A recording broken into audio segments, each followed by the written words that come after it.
শীতের সকাল হোক বা রাত, এরকম যদি গরম গরম কফি পাওয়া যায় তাহলে শীতটা মনে হয় আরও বেশি উপভোগ করা যায়।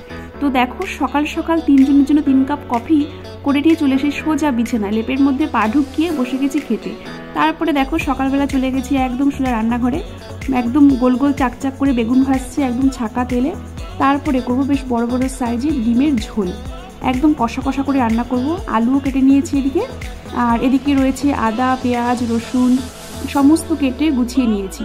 এখন ডিম আলুটা সেদ্ধ করে নেব, আর একদিকে বসিয়ে দিয়েছি ভাত। দেখো ভাতটা আমার ফুটে গেছে, তো ভাতটা দিকে ফ্যান ঝরিয়ে নেব।